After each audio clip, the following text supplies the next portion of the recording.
कुंवारी क्यों है माता वैष्णो देवी। नमस्कार दोस्तों, तो आज हम जानेंगे कि माता वैष्णो देवी को कुंवारी रूप में क्यों पूजा जाता है। माता के अधिकांश स्वरूप सुहागिन की तरह पूजे जाते हैं, फिर माता वैष्णो देवी कुंवारी कन्या के रूप में क्यों पूजी जाती है। त्रिकुट पर्वत पर विराजने वाली माता वैष्णो देवी का धाम माँ जगदम्बा का जागृत पीठ है। माता वैष्णो देवी के भक्त दुनिया भर से आते हैं और माता के से मनोकामना पूर्ति का वरदान लेकर जाते हैं। माता वैष्णो देवी में सिंदूर चढ़ता है, सुहाग का आशीर्वाद भी मिलता है, परंतु माता कुंवारी रूप में है। इसके पीछे एक पौराणिक कथा है जो इस प्रकार से है। त्रेता युग की बात है। दक्षिण भारत के रामेश्वर में समुद्र तट पर एक सुंदर गांव था।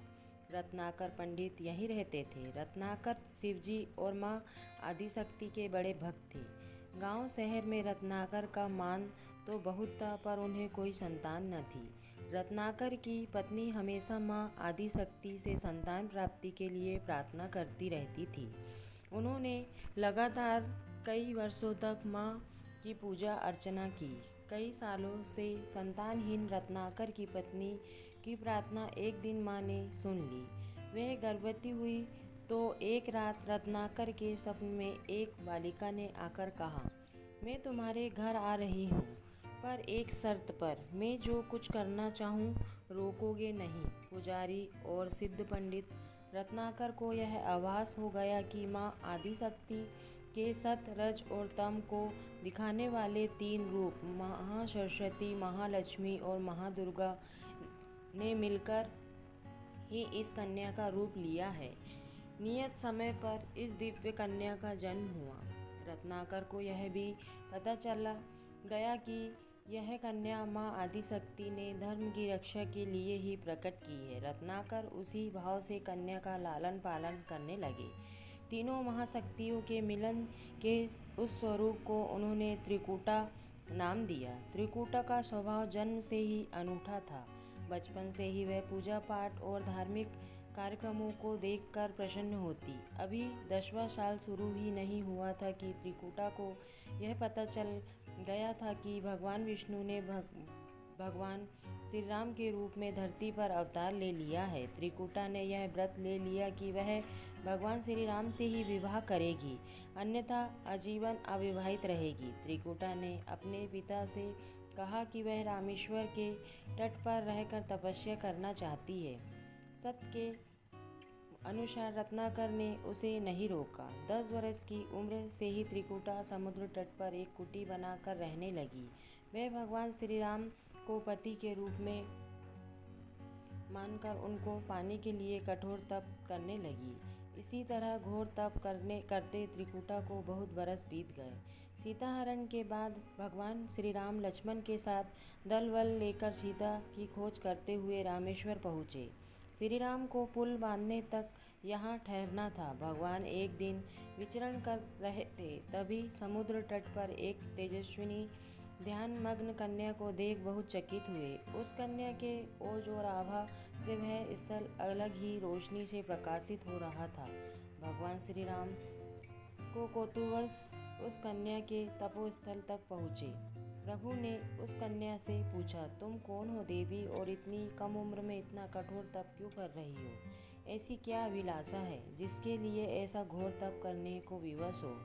कन्या ने भगवान को विनयपूर्वक प्रणाम करके अपना परिचय पंडित रत्नाकर की पुत्री त्रिकुटा के रूप में दिया। फिर अपनी प्रतिज्ञा बताई। त्रिकुटा जान गई थी कि उनके सामने साक्षात भगवान श्री राम ही खड़े हैं, इसलिए उन्होंने निवेदन किया कि आप मुझे पत्नी के रूप में स्वीकार कर लें। इस पर भगवान श्री राम ने कहा, यह संभव नहीं है। मैं एक पत्नी रहने के संकल्प से बंधा हूँ।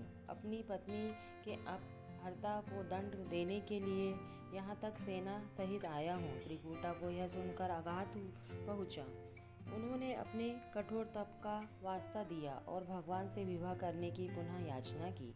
त्रिकुटा ने कहा, प्रभु, क्या मेरा यह तप व्यर्थ गया? मेरे तप में वह शक्ति नहीं कि आपको प्राप्त कर सकूं। मेरा तप अभी कम है, तो मैं इससे और कठोर तप करूंगी और तब तक जारी रखूंगी जब तक मेरी अभिलाषा पूरी नहीं हो जाती। भगवान ने कहा, जब मैं सीता का पता लगाकर लौटूंगा तब तुम्हारे पास आऊँगा।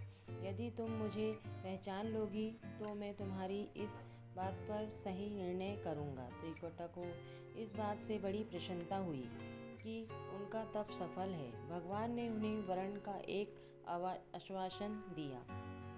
इस प्रसन्नता के भाव से भरकर त्रिकुटा का उत्साह और बढ़ गया। उन्होंने और कठिन तप करना आरंभ किया। उनके तप का प्रभाव ऐसा था कि उनकी कुटी के आसपास का पूरा क्षेत्र एक अलग प्रकाश से प्रकाशित होता था। प्रभु राम लंका विजय के बाद माता सीता और लक्ष्मण जी के साथ पुष्पक विमान पर सवार होकर लौट रहे थे, तो उन्हें त्रिकुटा को दिया अपना वचन भी पूरा करना था। रामेश्वर के तट पर पहुँचते ही भगवान ने विमान रुकवा दिया। सभी कौतूहल में पड़ गए तो प्रभु ने उन्हें कुछ पल की प्रतीक्षा करने को कहा। इसके बाद वे अकेले ही चल पड़े। सारी सेना भगवान की आज्ञा के अनुसार वहीं ठहरकर उनकी प्रतीक्षा करने लगी। श्री राम ने एक अनंत बूढ़े ब्राह्मण का वेश बनाया और देवी त्रिकुटा के पास पहुँचे।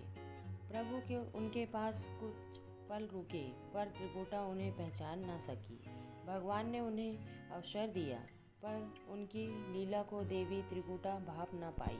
तब भगवान श्री राम अपने असली रूप में आ गए। उन्होंने त्रिकुटा से कहा, देवी, मैं आपको दिए वचन के अनुसार आपके पास आया था, परंतु आप इस परीक्षा में सफल न हो पाए। वैसे भी इस जन्म में सीता से विवाह कर मैंने एक पति व्रत का प्रण लिया है, इसलिए तुम्हारे साथ विवाह तो असंभव ही था। देवी त्रिकुटा कुछ निराश हो गई। भगवान ने उनकी मनस्थिति समझ ली और मधुर वचन में बोले, आपको निराश होने की आवश्यकता नहीं। आपका संकल्प पक्का है, इसलिए मैं इसे खाली नहीं जाने दूंगा। इस युग में मैं व्रतधारी होने के कारण विवश हूँ। कलयुग में मैं जब बल्कि के रूप में अवतार लूँगा तब मैं तुम्हें अपनी पत्नी रूप में अवश्य स्वीकार करूँगा। तब तक तुम हिमालय स्थित त्रिकुट पर्वत पर जाकर तप करो और मेरे अवतार की प्रतीक्षा करो। भगवान ने उन्हें वरदान देते हुए कहा, तुम भक्तों के कष्ट और दुखों का नाश करते हुए इस संसार का कल्याण करती रहो। विष्णु का अंश होने, उनके कुल में अवतार लेने तथा विष्णु पूजक होने के नाते सारा संसार तुम्हें माता वैष्णो देवी के रूप में पूजेगा। कलयुग में तुम्हारे लिए कुछ भी अदेय नहीं होगा। जो भी भक्त भक्ति भाव से तुम्हारे पूजा अर्चना करेंगे तुम सर्वस्व प्रदान करोगी। भगवान श्री राम यह वरदान देकर चले गए। त्रिकुटा श्री राम से मिले इस वरदान से अत्यंत प्रसन्न थी। उन्होंने प्रभु के आदेशानुसार संसार के कल्याण का संकल्प लिया। त्रिकुटा उत्तरी भारत के माणिक पर्वत श्रृंखला की 3 पहाड़ियों वाले त्रिकुट पर्वत पर तप के लिए आ गई। वहीं माता वैष्णो देवी के नाम से विराजमान है। श्री हरि का वरदान होने के कारण वैष्णो माता भक्तों के सभी मनोकामना पूरी करती है, इसलिए माता का स्वरूप कुंवारी का है। वह श्री हरि के बल्कि अवतार की प्रतीक्षा कर रही है। उस अवतार के बाद भगवान उन्हें स्वीकारेंगे। यदि आपको यह पौराणिक कहानी अच्छी लगी हो तो प्लीज़ इसे लाइक करें, शेयर करें और इस चैनल को सब्सक्राइब करें। धन्यवाद।